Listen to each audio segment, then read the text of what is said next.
আজ প্রথম ম্যাচ দিয়ে শুরু হচ্ছে বাংলাদেশ বনাম জিম্বাবুয়ে টি-20 সিরিজ। আসসালামু আলাইকুম, বিটি টুডে স্পোর্টস নিউজে আপনাকে স্বাগত। ক্রিকেটে বর্তমান টেস্ট খেলুড়ে দেশগুলোর মধ্যে সবচেয়ে বেশি বাংলাদেশ যে দলটির মুখোমুখি হয়েছে সেটি জিম্বাবুয়ে। টি-20তেও এ পর্যন্ত 20 বার মুখোমুখি হয়েছে, তার মধ্যে বাংলাদেশ জিতেছে 13টিতে এবং জিম্বাবুয়ে 7টিতে জিতেছে। তাই পরিসংখ্যানে বলছে জিম্বাবুয়ে কোনো কঠিন প্রতিপক্ষ না হলেও অধিনায়ক নাজমুল হোসেন শান্ত তাদের সমীহই করছেন।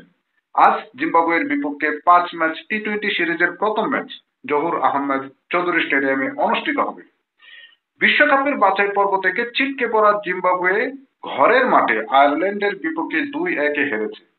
এবছরের শুরুতে শ্রীলঙ্কা সফরে একটি ম্যাচ জিতলেও 2-1 সিরিজ হেরেছে। এবার সেই জিম্বাবুয়ের প্রতিপক্ষ হচ্ছে বাংলাদেশ। এ দুই দলের পরিসংখ্যানে বলছে বাংলাদেশ এগিয়ে। আজ চট্টগ্রাম জহুর আহমেদ চৌধুরী স্টেডিয়ামে সন্ধ্যা 6টায় ম্যাচটি শুরু হবে। বাংলাদেশ বনাম জিম্বাবুয়ে ম্যাচে কোন দল জিতবে কমেন্টে জানিয়ে দিন। ধন্যবাদ সবাইকে।